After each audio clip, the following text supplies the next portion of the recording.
ഒരു മിനിറ്റ് നിയമം, the 1 minute rule. Rahul ഊർജ്ജസ്വലനായ ഒരു യുവാവായിരുന്നു. പക്ഷേ അവനൊരു പ്രശ്നമുണ്ടായിരുന്നു. അവന്റെ മുറി എപ്പോഴും ഒരു യുദ്ധക്കളം പോലെ ചിതറിക്കിടക്കും. മേശപ്പുറത്ത് പുസ്തകങ്ങളുടെ കൂമ്പാരം, കസേരയിൽ ഉണങ്ങാത്ത വസ്ത്രങ്ങൾ, തറയിൽ ഒഴിഞ്ഞ കാപ്പിക്കപ്പുകൾ.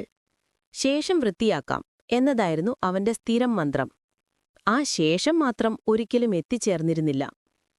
ഒരു ദിവസം രാഹുലിന്റെ ഉറ്റ സുഹൃത്ത് അവന്റെ മുറിയിലേക്ക് കയറിവന്നു. എല്ലായ്പ്പോഴും വൃത്തിയായി ചിട്ടപ്പെടുത്തിയ അവന്റെ മുറി കണ്ടപ്പോൾ രാഹുലിന് ലജ്ജ തോന്നി. സുഹൃത്ത് ചിരിച്ചുകൊണ്ടു പറഞ്ഞു, "രാഹുൽ, നിനക്കൊരു ചെറിയ രഹസ്യം പറഞ്ഞു തരട്ടെ. എന്റെ മുറി എപ്പോഴും വൃത്തിയായിരിക്കുന്നതെങ്ങനെയെന്നോ? 1 മിനിറ്റ് നിയമം."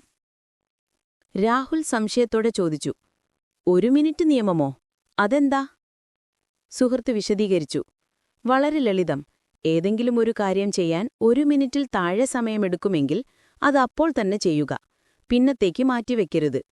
ഉദാഹരണത്തിന്, കാപ്പി കുടിച്ച ശേഷം കപ്പ് ഉടൻ കഴുകുക, ഷർട്ട് ഊരിയ ശേഷം അത് അലമാരിയിൽ വെക്കുക, അല്ലെങ്കിൽ മേശപ്പുറത്തുള്ള പേപ്പറുകൾ അടുക്കി വെക്കുക." രാഹുൽ ഒന്ന് ചിന്തിച്ചു. 1 മിനിറ്റ് മാത്രമാണെങ്കിൽ ഇതൊന്ന് പരീക്ഷിച്ചു നോക്കാവുന്നതാണ്. അവനൊരു പുഞ്ചിരിയോടെ സമ്മതിച്ചു. അന്നു മുതൽ രാഹുൽ ഈ നിയമം പാലിക്കാൻ തുടങ്ങി. ഒഴിഞ്ഞ കപ്പ് കണ്ടപ്പോൾ ഉടൻ കഴുകിവെച്ചു, തറയിൽ കണ്ട പുസ്തകമെടുത്ത് ഷെൽഫിൽ വെച്ചു, അലങ്കോലമായി കിടന്ന മേശപ്പുറം 1 മിനിറ്റിൽ താഴെ സമയം കൊണ്ട് വൃത്തിയാക്കി. ഓരോ ദിവസവും അവൻ ഈ ചെറിയ കാര്യങ്ങൾ ചെയ്യാൻ തുടങ്ങി. തുടക്കത്തിൽ ഇതൊരു കളിയായിരുന്നെങ്കിലും പതിയെ അതവന്റെ ശീലമായി മാറി. അല്പദിവസങ്ങൾക്കുള്ളിൽ രാഹുലിന്റെ മുറി അത്ഭുതകരമായി മാറി. മേശ വൃത്തിയായി, വസ്ത്രങ്ങൾ അടുക്കിവെച്ചു, തറയിൽ അലങ്കോലമായി ഒന്നുമില്ല. മുറി മാത്രമല്ല, അവന്റെ മനസ്സും കൂടുതൽ ചിട്ടയുള്ളതും ശാന്തവുമാകുന്നതായി അവന് തോന്നി. കാര്യങ്ങൾ മാറ്റിവെക്കാത്തതുകൊണ്ട് കൂടുതൽ കാര്യക്ഷമതയോടെ പ്രവർത്തിക്കാനും അവന് സാധിച്ചു. ജീവിതത്തിലും ഈ 1 മിനിറ്റ് നിയമം അത്ഭുതങ്ങൾ സൃഷ്ടിക്കും.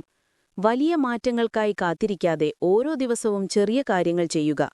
നിങ്ങളുടെ മുറി മാത്രമല്ല, നിങ്ങളുടെ മനസ്സും ജീവിതവും കൂടുതൽ ശോഭനമാകും. ഒരിക്കൽ ശ്രമിച്ചു നോക്കൂ. 1 മിനിറ്റ് നിയമം നിങ്ങളെ കാത്തിരിക്കുന്നു.